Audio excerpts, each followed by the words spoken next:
Thank you so much for joining us for this year's COTS Walk. I'm going to go through how to register for that event right now. So start on our website, cotsonline.org, and if you scroll down, you'll see this option right here on the first page to join us for the COTS Walk. Go ahead and select that.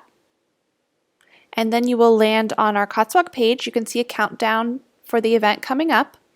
And you're going to scroll down right here and you're going to select to register for our in-person walk. So this is the event fundraising page for our COTS Walk, and there are a few different options that you can select here. You can create a team. If you select this option, you will be linked as the team captain. You can also join a team if you click here.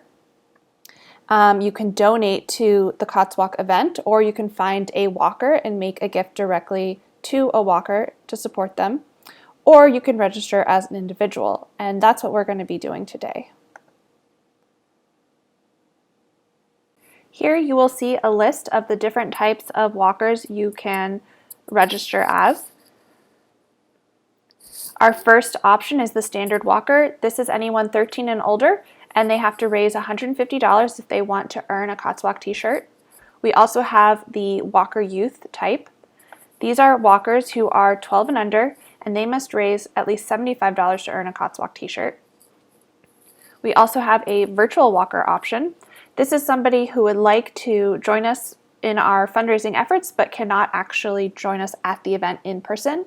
So they can still be a virtual walker for us, and we actually have a virtual walk that they can participate in as well on the day of the event.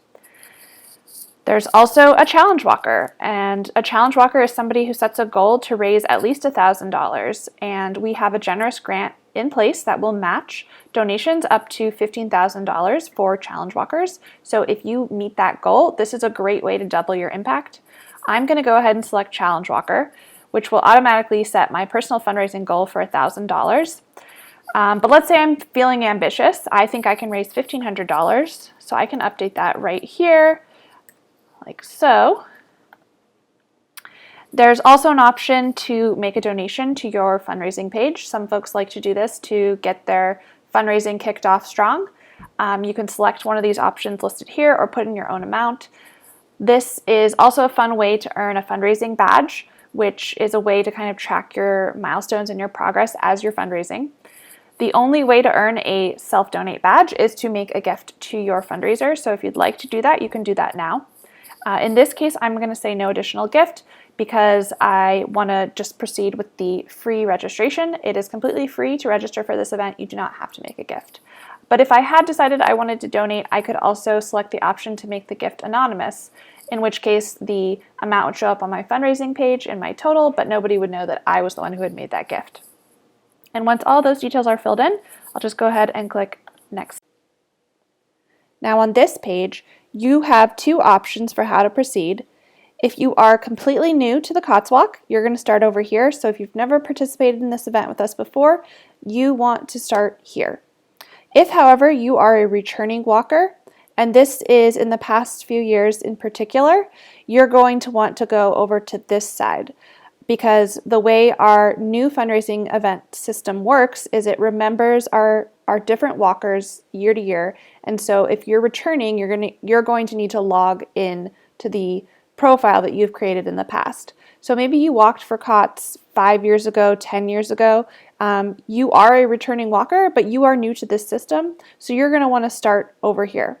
If, however, you have walked in the past few years and this is looking familiar, that means that you already have a user ID in our system, so you're going to want to log in to complete your registration for this year's event. And we did send you an email when you registered in the past to save. It had your username and password in it. You can try and go find that now. If you cannot find that email with your login details, that's okay. You can just go right here and the system will email you with your login details. If that's still not working, if for whatever reason the system is not recognizing your email and you're still having trouble, at that point you're going to want to call or email our communications and outreach specialist, Romy, and she will be able to help you complete your registration. We're just going to need your name and your email, and we can get you in the system and all sorted out. So today we are going to register as a first-time walker. Please note when you're registering that you must use a unique email for each person that you are signing up for this event. So if you're trying to register your friends or your coworkers, you must use their real email linked to their name as you sign them up. If you try and sign someone up on your own email, the system is going to try and link multiple people to the same account, and you're going to have errors in your registration. The other thing to note, if you are registering a child for this event, please use a mock email. We know that many kids don't have emails, or you may not want to share their emails, so we ask that you use a mock email so that you can complete the form, but we will know when it comes through that it is not a real email. Something like your last name, child@mock.com will work for this. I'm going to go ahead and register myself. You can also enter your date of birth if you like, but this is an optional field.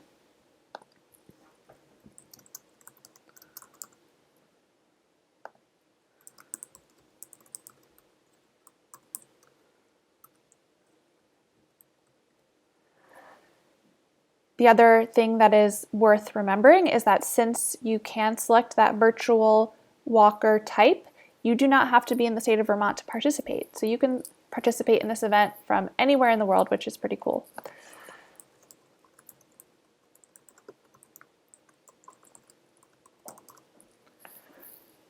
I recommend leaving both of these options selected. I find it helpful to receive these email updates. The first one is in relation to every time somebody makes a gift of support to your fundraising page, you will get an email if you have selected this option. The second option will allow us to send you updates about this event as you are fundraising. I like to receive all of those, so I'm going to leave them checked off. We also recommend selecting HTML as your format. This just makes it a little bit easier to read the emails, but you can select whichever one you prefer. And then this is a great option, Keep Me Logged In. If you are on a trusted computer, we recommend checking this off. This is just so that the system will remember you when you return and you don't have to re-log into your page every time you want to access your fundraiser. So we're going to select a username and password now.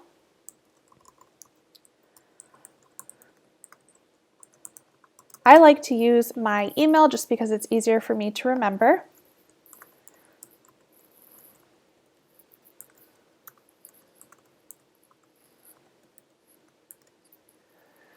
Then we're going to say how we'd like this to display in the website. I recommend selecting this first option, use my first and last name. This way, anyone that is searching for you on our fundraising website will find your page and can make a gift to your page that way. However, if you are registering a child, you may prefer to select anonymous.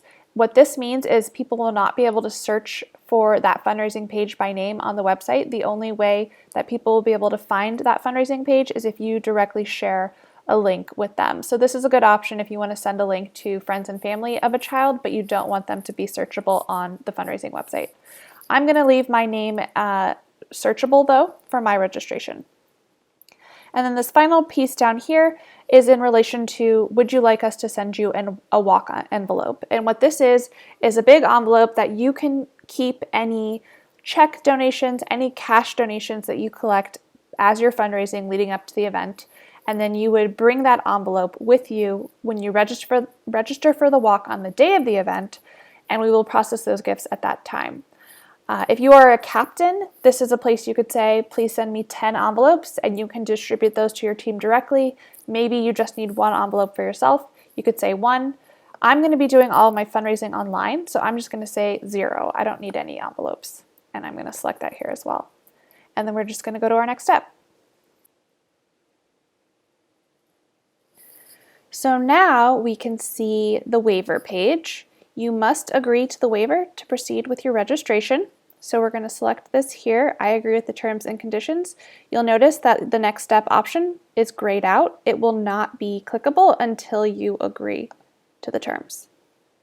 Now we're just going to say next step. And then you're going to see a registration summary of your sign up. As you can see, it's $0 because it's free. If I had decided to make a donation as I registered, you would see that amount here, and that would be shown in the total. You'd also complete any final transaction details for that gift. But in this case, I decided to just register for free. So That's my total, and you just complete your registration. And you're all set. You're registered for the walk. And this final page is just a little summary snapshot of that registration. And you can see the type of walker that you are and all of those details. And then the final thing that you're going to want to do is visit your COTS Fundraising Hub. And this has a lot of great tips for reaching out to your network to ask for that support. So if you'd like to check out and learn more about how all of those great features that we offer, please check out the next video. And thank you for signing up for the COTS Walk.